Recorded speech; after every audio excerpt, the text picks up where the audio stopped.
அனைவருக்கும் வணக்கம். இன்றைய தினமணி செய்தித்தாளில் என்ன இம்பார்ட்டன்ட் செய்திகள் இருக்குது அப்படிங்கிறத பார்ப்போம். ஸோ முதல்ல இங்கே பார்த்தோம்னா கும்பமேளா தொடங்கி இருக்கு பிரயாக்ராஜில். பிரயாக்ராஜ் அப்படின்னா அலகாபாத், இப்போ பிரயாக்ராஜ்னு சொல்கிறாங்க, அங்கே நடந்துக்கிட்டு இருக்கு. அதை பற்றின செய்தியை கொடுத்துருந்தாங்க. முக்கியமான செய்திகளுக்கு வரப்போ பார்த்தோம்னா முதல்ல இன்றைய திருக்குறள் என்ன திருக்குறள் கொடுத்துருக்காங்க அப்படின்னு பார்த்தோம்னா, ஓவோதல் வேண்டும் ஒளிமால்கும் செய்வினை அதும் என்னும் அவர் அப்படின்னு சொல்லி கொடுத்துருக்காங்க. மென்மேலும் உயர்வோம் என்று விரும்பி முயல்கின்றவர் தம்முடைய புகழ் கெடுவதற்கு காரணமான செயல்களை செய்யாமல் விட வேண்டும் அப்படின்னு சொல்லி கொடுத்துருக்காங்க. ஸோ நம்ம உயர போகணும்னு நினைச்சோம்னா அந்த உயர போவதற்கு தடையாக இருக்கக்கூடிய புகழை கெடுக்கக்கூடிய விஷயங்களை பண்ணக்கூடாது. திருக்குறளின் 653 அதிகாரம் வினை தூய்மை அப்படின்னு சொல்லி கொடுத்துருக்காங்க. சரியா? ஸோ மற்றபடி பார்த்தோம் அப்படின்னா தமிழக அரசாங்கம் சார்பில் நிறைய திட்டங்கள் அப்படிங்கிறது நேற்று திட்டங்கள் பரிசுகள் அப்படிங்கிறதெல்லாம் வழங்கப்பட்டுச்சு. அந்த வகையில் பார்த்தோம்னா இங்கே கொடுத்துருக்காங்க. ஓகேவா? ரூபாய் 564 கோடியில் சேலத்தில் கால்நடை உயர் ஆராய்ச்சி நிலையம் அப்படிங்கிறத உருவாக்கியிருக்காங்க. 564 கோடி ரூபாய் செலவு. நபார்டுடைய நிதியுதவியின் பேர்ல சேலம்ல இருக்கக்கூடிய தலைவாசல் அப்படிங்கிற இந்த பகுதியில் பார்த்தோம்னா நமக்கு கால்நடை மற்றும் விலங்கின அறிவியலுக்கான ஒருங்கிணைந்த உயர் ஆராய்ச்சி நிலையம் அப்படிங்கிறது தொடங்கப்பட்டிருக்கு. ஸோ எங்கே இருக்குது அப்படிங்கிறத நோட் பண்ணிக்கோங்க. அடுத்ததான் அங்கே பார்த்தீங்க அப்படின்னா சாகித்ய அகாதமி விருது பெற்ற 10 மொழிபெயர்ப்பாளர்களுக்கு வீடு அப்படின்னு சொல்லி கொடுத்துருக்காங்க.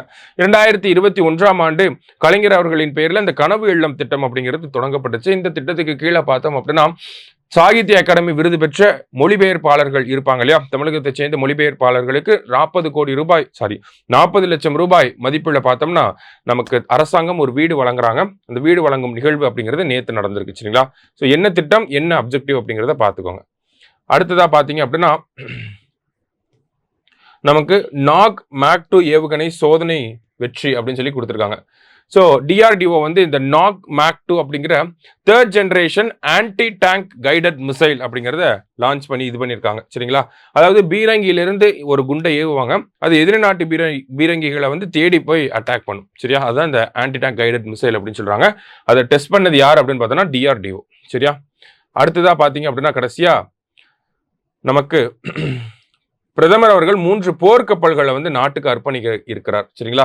ஸோ என்னென்ன கப்பல்கள் அப்படின்னு பார்த்தோம்னா ஐஎன்எஸ் சூரத், ஐஎன்எஸ் நீலகிரி மற்றும் ஐஎன்எஸ் வக்சீர் அப்படிங்கிற 3 கப்பல்களை பற்றி கொடுத்துருக்காங்க. ப்ராஜெக்ட் 15B, அதுதான் P15B அப்படின்னு சொல்லி கொடுத்துருக்காங்க. ஸோ ப்ராஜெக்ட் 15B திட்டத்துக்கு கீழே இறுதி கப்பலாக இருக்கக்கூடிய நம்மளுடைய ஐஎன்எஸ் சூரத் அப்படிங்கிறத நாளைக்கு பிரதமர் வந்து தொடங்கி வைக்க இருக்கிறார். ஓகேங்களா? ஐஎன்எஸ் சூரத் அப்படிங்கிறது இந்த ப்ராஜெக்ட் 15Bக்கு இருக்கக்கூடிய 4வது கப்பல். கிட்டத்தட்ட 75% பார்த்தோம்னா உள்நாட்டிலேயே தயாரிக்கப்பட்ட கப்பல். அடுத்தது ப்ராஜெக்ட் 17A அந்த திட்டத்துக்கு கீழே முதல் கப்பலான ஐஎன்எஸ் நீலகிரி அப்படிங்கிறதையும் தொடங்கி வைக்க இருக்கிறார். சரிங்களா? அடுத்தது ப்ராஜெக்ட் 75 அப்படிங்கிற இந்த ஸ்கார்பியன் கிளாஸ் சப்மரைன்ஸ் அப்படின்னு சொல்லுவாங்க. ஸ்கார்பியன் கிளாஸ் திட்டம் அதுக்கு கீழே பார்த்தோம்னா நீர்மூழ்கி கப்பல்கள் அப்படிங்கிறத கொண்டு வராங்க. அதுக்கு கீழே உருவாக்கப்பட்ட ஐஎன்எஸ் வக்சீர் அப்படிங்கிறத நமக்கு நாளைக்கு லான்ச் பண்ண போறாரு. சரிங்களா? ஸோ இந்த ஐஎன்எஸ் வக்சீர் அப்படிங்கிறது பிரான்ஸோடைய கடற்படையின் உதவியின் பெயரால உருவாக்கப்பட்ட ஒரு விஷயம் தான்.